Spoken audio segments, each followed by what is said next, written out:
Bonjour à tous, bienvenue dans le grand JT des territoires. Voici les titres de l'actualité de cette édition. La Martinique teste un nouveau système. Dorénavant, les passagers de certaines compagnies aériennes pourront présenter les résultats de leur test Covid via une application que nous allons vous présenter dans ce journal. Nous nous rendrons à Lyon pour la journée internationale des droits des femmes qui a lieu le 8 mars. Là aussi, un pied de nez, vous allez le voir, au Covid, puisqu'une course individuelle a lieu.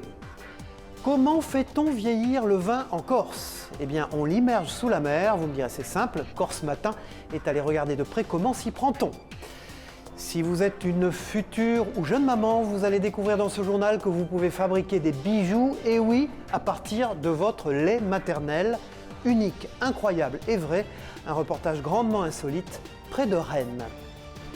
Comme vous venez de l'entendre, plusieurs compagnies aériennes vont tester le certificat sanitaire numérique sur certains vols. Air France, Air Caraïbes et France Bi ont annoncé que les passagers pourront présenter les résultats de leur test Covid via une application dès ce mois de mars. Les liaisons entre l'Hexagone et la Martinique font partie des premiers vols à tester le dispositif. Un reportage de ATV Martinique sur place. Et si bientôt, vous n'auriez plus de papier à tendre à l'embarquement, mais votre téléphone. En fin de semaine dernière, Air France, Air Caraïbes et France Bi ont annoncé la mise en place de passes sanitaires sur certains de leurs vols, une phase de test sur la base du volontariat. Le choix des Antilles pour cette expérimentation n'est pas anodin. La Martinique et la Guadeloupe, comme vous le savez depuis le début de la crise, nous sommes les seules destinations où nous avons un volume de trafic qui est conséquent, alors que la plupart des destinations mondiales sont aujourd'hui fermées. Nous sommes donc un des rares points de la planète où vous pouvez encore vous déplacer. Même si le nombre de rotations entre l'Hexagone et les Antilles a chuté avec la mise en place des motifs impérieux, les compagnies aériennes tablent sur une forte adhésion des passagers pour que la phase de test soit concluante. En pratique, les passagers pourront télécharger une application, AOCAPAS pour Air France par exemple. L'application, gratuite, est développée en partenariat avec des laboratoires. À l'embarquement, il suffira de la présenter et de faire vérifier son test Covid via un QR code.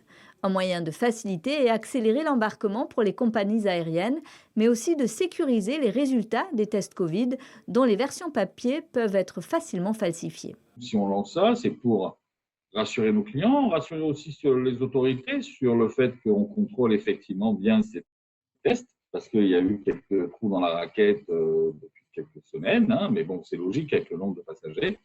Mais quelque part, ça rassure les clients, encore une fois, c'est assez rapide. Et puis, on ne peut pas tricher avec ces tests puisque les autorités s'inquiétaient de la falsification récurrente de certains tests. Air Caraïbes lance son expérimentation début mars pour 6 semaines sur les vols vers la Martinique et la Guadeloupe. Pour les vols Air France à destination des Antilles, la phase de test doit démarrer le 11 mars et durer un mois. Voilà, et toujours sur le front du Covid, partons maintenant pour Saint-Étienne, où les habitants de cette ville ont de nouveau été appelés à se faire tester massivement. C'était la deuxième phase de la campagne de dépistage voulue par l'État. Et grande nouveauté, c'est dans cette ville qu'a été essayé les tests salivaires avec des résultats qui arrivent en moins de 20 minutes. 12 sites disséminés en ville, mais aussi un bus qui sillonne les différents marchés de la ville, dans lequel s'est rendue Cécilia Ercilia pour TL7, la télévision de la Loire. Regardez. Pour réaliser son test Covid, ce Stéphanois doit donner un peu de sa personne. Hamza est acteur de son test. C'est lui qui va réaliser tous les gestes techniques, tout cela supervisé par une infirmière. Et pour cela, il a fait spécialement une pause dans sa journée de travail. Voilà, c'est pour voir, d'une part, c'est de la prévention, de deux, pour inciter aussi les gens à aller se faire tester et voir. Parce que bon, ce problème-là, ça nous touche tous. Et il n'est pas le seul à avoir choisi d'expérimenter la nouvelle technique, le test salivaire, jugé moins traumatisant que le fameux écouvillon dans le fond du nez. Non, c'est ma femme qui l'a fait, elle m'a dit que c'est horrible et tout. C'est pour ça que j'ai évité jusqu'aujourd'hui. Et là, quand on m'a expliqué que c'était vite fait, je l'ai fait. Donc ça s'est bien passé? Ah, bien passé. J'ai rien senti, honnêtement. En plus, quand on le fait tout seul, c'est mieux que quelqu'un d'autre qui le fait aussi. Les gens craignent cet fait désagréable qu'on ressent quand on va avec les couvillons dans le nez. Les gens, ils n'aiment pas trop. Le test salivaire serait tout aussi efficace que le PCR. Il donne un résultat en 15 minutes. Le patient a juste à suivre un protocole bien précis. Donc on demande aux personnes de renifler, et après de racler et après donc de homogénéiser avec leur salive dans la bouche en gardant bien la bouche fermée et après donc, de cracher dans le tube Falcon. On passe à la deuxième partie nasale où on va demander aux personnes de se faire tester eux-mêmes donc en introduisant l'icobillon dans une seule narine et en tournant une dizaine de fois. Ici, les Stéphanois ont choisi le bus pour venir se faire tester, une première à l'initiative des élèves infirmiers de l'IFSI qui ont souhaité plus de mobilité pour apporter leur aide dans cette campagne. On s'est dit que leur offrir la possibilité, l'opportunité d'être dépistés à proximité de leur domicile ou de leur lieu de travail, ça leur permettait de ne pas avoir à prendre sur leur temps personnel ou sur leur jour de repos pour aller avoir cette démarche. Bonne nouvelle pour toutes les personnes testées que nous avons rencontrées ce matin, tous étaient négatifs. Mais sur la trentaine réalisée, 2 se sont révélés positifs. L'échantillon de salive partira donc au CHU pour une deuxième analyse pour déterminer la souche du virus. Les personnes ont été mises à l'isolement. Et puis regardez aussi en Isère, à l'école Gabriel Péry, à Saint-Martin-d'Aire, un des 17 établissements pilotes de l'Académie de Grenoble. Les élèves peuvent désormais se faire dépister grâce à des tests salivaires aussi là-bas. Une nouvelle technique de test beaucoup moins contraignante que le test nasal, comme l'explique cette infirmière scolaire. Écoutez. C'est indolore, donc dans la seringue il n'y a pas d'aiguille, c'est une seringue qui est vide.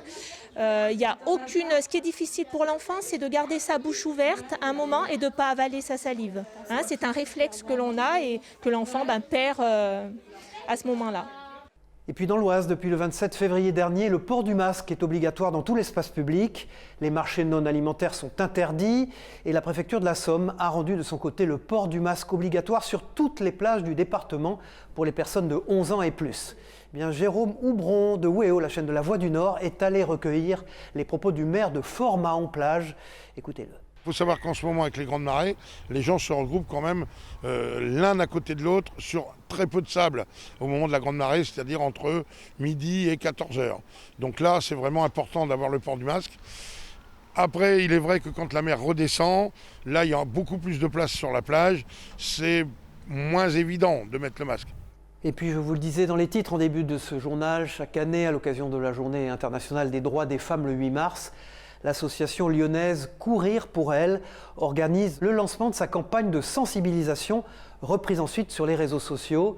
L'occasion de rappeler qu'un de ses droits est de rester en bonne santé et que l'activité physique est un moyen de prévention avant, pendant et après un cancer. Le 8 mars, c'est aussi la date du lancement des inscriptions à la course solidaire que l'association organise au printemps. Covid ou pas, cette course est maintenue. Les explications de nos partenaires sur place de Lyon Capitale TV. Regardez. Depuis 12 ans maintenant, l'association Courir pour elles est engagée dans la lutte contre le cancer. 1 600 000 € déjà récoltés, notamment grâce à l'événement annuel, la course Courir pour elles. Mais cette année, le Covid vient jouer les troubles faits et perturber la campagne d'inscription. Chaque année, le 8 mars est un moment fort pour nous. C'est bien sûr la journée des droits des femmes, pour rappeler à toutes les femmes qu'elles ont le droit de prendre soin d'elles, de prendre soin de leur santé. Cette année encore plus, c'est un moment fort. Nous ne pourrons pas être place Bellecour par rapport aux contraintes sanitaires. Cela dit, c'est un moment important pour encourager les gens à s'inscrire, femmes et hommes, et rappeler que chaque inscription permet à Courir pour elles d'aider une femme à l'hôpital. Le slogan, c'est « Un dossard vendu, une femme soutenue, un dossard acheté, une femme aidée ». 75% du prix du dossard est dédié aux missions de Courir pour elles, la prévention du cancer par le sport et le soutien des femmes à l'hôpital en leur finançant des cours d'activité physique adaptés en période de soins. Un engagement fort, dès lors, il était hors de question d'annuler l'événement en 2021. Grâce à une bonne dose d'imagination et à la technologie, l'organisation a trouvé le moyen de faire un pied de nez aux contraintes sanitaires en proposant une course audio guidée. Le principe, c'est de se laisser guider avec ses écouteurs pendant 5 ou 10 km, soit en marchant, soit en courant. Et tout au long de ce guidage, cet audio-guidage, on racontera une histoire sur plein d'anecdotes, de manière à rendre enchanteur le parcours, à oublier ses souffrances aussi de sportif, et puis à arriver sur la ligne d'arrivée avec le sourire après 5 ou 10 km. Seule contrainte indéfectible depuis 12 ans, porter du rose. Le message est optimiste, faites du sport pour préserver votre santé. Et puis notez-le, un service civique Solidarité Senior se met en place. Un service qui répond au double enjeu de l'isolement des jeunes et des aînés en privilégiant la solidarité intergénérationnelle. Une bien belle idée pour 2000 jeunes qui, dès ce premier semestre, iront aider 45 000 personnes âgées isolées. 10 000 jeunes supplémentaires d'ici 3 ans aideront 180 000 personnes seniors. Ces missions au profit des seniors seront proposées dans nos 13 régions ainsi qu'à La Réunion. J'apprends à prendre confiance en moi justement pour échanger avec eux. On remplace jamais vraiment ses grands-parents. Mais c'est vrai que on s'y attache. On est là tous les jours, on les voit évoluer, on échange avec eux, ils nous parlent de leur vie. Voilà, nous nous rendons en Gironde maintenant dans ce grand JT des territoires où depuis le 18 février, les coquillages du bassin d'Arcachon n'ont pas le droit d'être ramassés ni vendus. Leur consommation est interdite par un arrêté préfectoral. Si ce n'est pas la première fois que des problèmes sanitaires sont à l'origine d'une telle interdiction, cette fois-ci, elle est due à la présence d'un virus, celui de la gastro-entérite. C'est une première et c'est une interdiction qui impacte beaucoup les ostréiculteurs. Ils demandent que l'état de catastrophe naturelle soit déclaré. Un reportage de TV7, la chaîne du groupe Sud-Ouest. Les résultats sont tombés la semaine dernière. Sur les 7 prélèvements d'huîtres du bassin d'Arcachon effectués par les autorités de l'État il y a une dizaine de jours, 6 contenaient des norovirus, le virus responsable de la gastro-entérite. En filtrant les coquillages concentrent les organismes pathogènes présents dans l'eau. C'est la première fois que celles du bassin d'Arcachon sont touchées par un tel phénomène. Il est à mettre directement en rapport avec les précipitations de cet hiver. En quelques semaines, il est tombé l'équivalent d'une demi-année de pluie. Début février, le réseau d'évacuation naturelle était saturé, les nappes pleines à craquer, l'eau déborde partout. C'est ce qui est en partie à l'origine de la présence de ce norovirus dans le bassin d'Arcachon, selon la direction de protection des populations. Donc je reviens sur ce terme-là de multi-origines. Effectivement, il y a les forts ruissellements et il y a aussi la saturation des systèmes d'épuration qui ne relèvent pas forcément que du bassin sensu stricto, mais tout le bassin versant au sens large. La présence de ce virus est certainement due à un mélange des eaux de pluie avec celles usées du réseau d'assainissement. Il s'est lui aussi retrouvé saturé. Les ostréiculteurs du bassin ont porté plainte, une façon pour eux d'obliger l'État et ses services à faire la lumière sur cette contamination virale des eaux du bassin, dont l'origine humaine ne fait aucun doute pour eux. Bien sûr qu'on va se dire que c'est pas volontaire, c'est pas quelqu'un qui est complètement à la masse et qui a décidé de pourrir le milieu. Évidemment que si on peut apparenter ça à un accident. Qu'est-ce qu'on fait après ? On en tire les conséquences et on met des mesures de gestion en place pour éviter qu'ils se reproduisent. Parce que ce n'est pas acceptable, quelque chose qui relève de la responsabilité humaine, d'en faire une fatalité. Pour les ostréiculteurs, il faut comprendre l'origine de cet accident pour qu'il ne se reproduise plus à l'avenir. Par ailleurs, comme il est lié aux fortes précipitations, ils demandent la reconnaissance de l'état de catastrophe naturelle. D'autres bassins de production ostréicole en France ont déjà connu une contamination virale du même type par le passé. C'est une première sur le bassin d'Arcachon. Voilà, et cette interdiction de consommation ne devrait être levée que dans une dizaine de jours. Michel Picot, bonjour. Il n'y a pas d'âge pour se réinventer. Vous allez nous prouver. Nous ouvrons cette page éco-région avec une entreprise vosgienne qui fêtera dans quelque temps ses 200 ans. Elle fabrique des ustensiles de cuisine. Bonjour Cyril, bonjour à vous tous. Je vous emmène au Val d'Ajol, c'est dans les Vosges. Et c'est là où est implantée depuis 1830 l'entreprise De Buyer, fabricant d'ustensiles de cuisine essentiellement pour les professionnels. La manufacture a dû se réinventer rapidement ces derniers mois face à la fermeture des restaurants qui lui ont fait perdre 30% de son chiffre d'affaires, auquel s'ajoutent les pertes à l'exportation qui représentent 60% de son résultat. Alors l'entreprise n'a pas attendu longtemps pour se réinventer. Elle constate qu'en période de confinement, les Français sont devenus de fins pâtissiers à la maison. Faire des gâteaux pour toute la famille est devenu tendance et les particuliers se sont donc rués vers les ustensiles de pâtisserie. À tel point que l'entreprise a vu son marché pour les particuliers progresser de 50%. Elle a donc réorganisé sa production pour répondre à la forte demande, malgré une difficulté majeure, l'approvisionnement en matières premières, notamment en acier.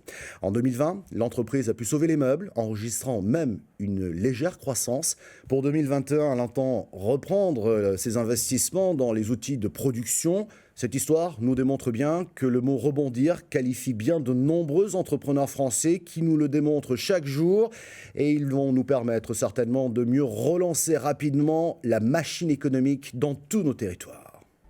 Voilà Michel Picot, merci. Regardez ces images qui nous proviennent de Corse. On a trouvé un moyen là-bas de rendre le vin meilleur en l'immergeant dans la mer.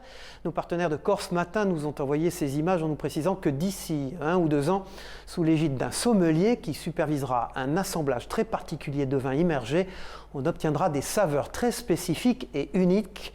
On testera cela pour vous, c'est promis, dans un prochain journal. Et maintenant, dans ce grand JT des territoires, nous allons nous intéresser à la francophonie. Le journaliste Yves Bigot a pris les rênes de la fondation des Alliances françaises au printemps dernier. Cet incroyable réseau d'alliances présent dans 131 pays permet de continuer à faire vivre la langue et la culture française aux 4 coins du monde. Et avec 300 millions de locuteurs, le français a encore un bel avenir et continue de rivaliser avec les langues dominantes, notamment grâce à l'Afrique. C'est un portrait de ce défenseur d'une francophonie bien vivante que nous vous proposons, malgré la crise sanitaire, avec Christophe Frigo pour le grand JT des territoires. Regardez. Son combat pour la francophonie, Yves Bigot l'a commencé ici, dans les locaux de TV5 Monde, la chaîne de télévision qu'il dirige. Mais depuis le printemps dernier, le journaliste et critique musical préside la Fondation des Alliances françaises, véritable navire amiral de la francophonie, qui coordonne les 832 alliances présentes dans 131 pays. Une fondation qui a pour mission de promouvoir la langue et la culture française à l'étranger, mais pas seulement. Il y a quelques années, Jacques Attali avait rendu un rapport sur la francophonie, justement, qui démontrait qu'on faisait 60% de plus de commerce avec des gens dont on parle la langue. Et c'est d'ailleurs la raison pour laquelle des pays comme l'Argentine, comme le Mexique, comme la Corée du Sud, par exemple, ont souhaité rejoindre cette organisation internationale de la francophonie. Et c'est un espace, justement, je pense, qui permet à ces pays de sortir du bloc américain ou du bloc chinois ou de l'influence russe. L'incroyable réseau des alliances françaises à travers le monde permet chaque année à plus de 500 000 personnes d'apprendre le français et à 200 000 candidats de passer des diplômes d'études en langue française. Des alliances fortement impactées par la crise du Covid-19. Certains nombres d'alliances sont en très grande difficulté, certaines ont malheureusement même dû mettre la clé sous la porte. Mais on a réussi à créer aussi 5 nouvelles alliances. Donc il y a une très grande vitalité dans un contexte évidemment qui est le pire et qui est épouvantable puisque les élèves, dans la plupart des pays, pas 100% mais la grande majorité, ne peuvent plus se rendre en cours. Or, les alliances françaises, c'est un lieu non seulement d'enseignement mais c'est aussi un lieu de culture. Malgré la crise, la francophonie reste bien vivante en 2021. On estime que plus de 300 millions de personnes parlent le français quotidiennement. Une langue qui progresse toujours fortement à travers le monde. Les chiffres qui sont annoncés pour les années à venir sont faramineux. Ils sont liés à la formidable démographie africaine, l'Afrique qui est extrêmement francophone, puisqu'on annonce jusqu'à 700 millions de locuteurs en 2050. Aujourd'hui, à la 5e place, le français pourrait même devenir la 3e langue parlée dans le monde, après l'anglais et le mandarin. Voilà, et un peu de détente, plongeons-nous dans la Méditerranée. Regardez ces images envoyées par nos partenaires de la Provence, à l'initiative de l'association Les Libres Nageurs, nouvellement créée. Une dizaine de personnes se sont mises à l'eau pour réclamer l'aménagement d'une piscine publique d'eau de mer à cet endroit. C'est le mois d'août à Marseille, vous le voyez, quasiment. L'eau n'était quand même qu'à 18 degrés. On pourrait faire une piscine, comme ça se fait d'ailleurs à Montréal, à l'intérieur du port. L'eau est suffisamment propre pour que les gens puissent se baigner. Il y a des véritables aménagements, il y a des maîtres nageurs, il y a tout ce qu'il faut pour que les gens puissent se baigner dans de bonnes conditions. Et puis en Occitanie, regardez ce que nos partenaires de la Dépêche, eux, nous ont envoyé comme image. C'est la violette de Toulouse que vous voyez actuellement, qui fleurit de janvier au mois de mars. Hélène Vier, la fondatrice de la Maison de la Violette, dans le quartier historique des Maraîchers, à Lalande, est au micro de Manon aussi, pour nous faire découvrir cette petite fleur rare en pleine floraison. Écoutez. C'est la pleine floraison, ça va durer quelques semaines et apparaissent énormément de fleurs et beaucoup de boutons, donc ça va encore fleurir pendant un mois. C'est très parfumé, c'est une période extraordinaire. Les fleurs, on les cueille une à la main. Et puis dans les titres, vous avez trouvé cela incroyable, moi aussi. Ce reportage va intéresser les jeunes mamans ou les futures jeunes mamans. Cette créatrice que vous allez voir est installée du côté de Rennes en Bretagne et travaille en effet le lait maternel pour créer des bijoux. Des bijoux qui de ce fait sont totalement uniques et pour le moins insolites, dont est allé se parer Raphaël Tondrio-Gauthier pour TVR à Rennes. Regardez. Depuis mai 2020, cette mère de 3 enfants travaille le lait maternel pour créer des souvenirs sur mesure destinés aux mamans. Faut faire attention parce que de base c'est un liquide vivant. Donc il y a un protocole très strict à faire dès l'arrivée du lait maternel à l'atelier en fait. Pour lui permettre de garder sa couleur, entre autres. Son éclat. Le but, c'est vraiment que ça soit un bijou qui ait une durée de vie illimitée, qui se garde toute la vie. Perles, cœurs, avec ou sans inclusion de mèches de cheveux, chaque bijou est unique. Pour cela, les clientes doivent envoyer 3 fioles de leur propre lait maternel. La recette pour solidifier le lait reste secrète, mais il faut compter 6 à 8 semaines pour réaliser ces commandes. Pour les mères, c'est une manière insolite de garder une trace de l'allaitement. Ça représente ce lien qu'elles ont eu avec leur bébé, cette fusion un peu. C'est un lien fort, hein, l'allaitement, c'est quand même un don de soi.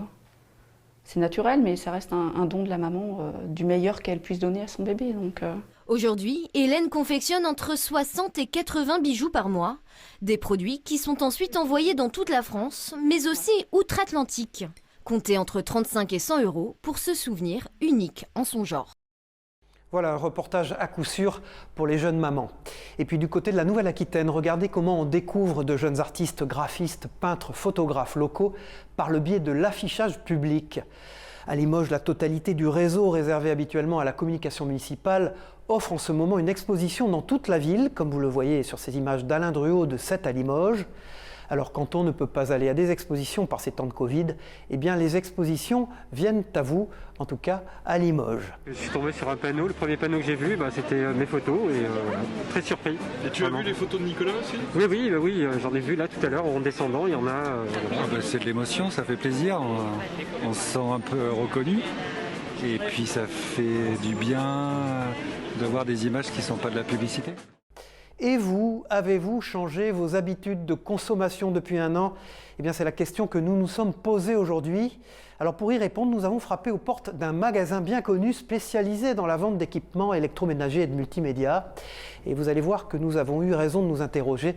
Le reportage est signé Frédéric Lamy pour TLC à Cholet. Regardez.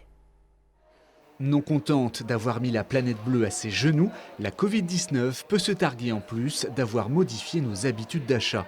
Le secteur des produits bruns, à l'image des télévisions, des produits audio et plus largement de l'électroménager, en est le parfait exemple. C'est ce que l'on pourrait appeler l'effet papillon. Il y a une évolution de la consommation des ménages et notamment des Choletais. Beaucoup de dépenses qu'ils faisaient au quotidien ne se font plus. Les gens ne peuvent plus aller au cinéma, les gens ne peuvent plus aller faire du sport, les gens ne peuvent plus surtout aller au restaurant. Donc en fait, toute cette épargne aujourd'hui, elle s'est faite sur des achats de consommation comme la télé, mais aussi les ordinateurs. Tous les secteurs ont explosé. Les chiffres ont doublé, nous a confié le représentant du magasin, qui pensait au départ à une tendance éphémère liée à la réouverture des magasins le 11 mai dernier. Mais ce qui n'était pas parti pour durer s'est finalement inscrit dans la durée. Conséquence pour le magasin, il est parfois difficile de répondre à toutes les demandes des clients avec les répercussions de la crise sanitaire sur les usines de production. On est en train de payer le premier confinement où toutes les usines de production ont été à l'arrêt. Et vous rajoutez à ça une pénurie en plus sur ce qu'on appelle les semi-conducteurs, c'est les petits composants électroniques. Eh bien, les fabricants ont eu beaucoup de difficultés à nous approvisionner. Malheureusement, je crains qu'on revienne entre guillemets à la normale, peut-être à l'été, voire à la rentrée prochaine. Si la patience est un terme très à la mode, fruit de la crise sanitaire, un autre lui vole peut-être la vedette, c'est le mot adaptabilité. Et pour cause, tous les citoyens du globe doivent depuis un an s'accommoder, impossible de faire autrement, et c'est ce à quoi a été soumis ce magasin comme bien d'autres. C'est-à-dire qu'aujourd'hui, le drive, dans nos métiers, il y a encore un an, ça n'existait pas. On avait ce qu'on appelait du click and collect, c'est-à-dire je commande sur Internet et je viens chercher en magasin. Or là, le magasin était fermé. Et j'avoue que l'expérience a été une première. Et le dispositif a été logiquement maintenu, la demande étant très forte encore à ce niveau-là, dans la mesure où les clients n'ont plus besoin de rentrer dans le magasin.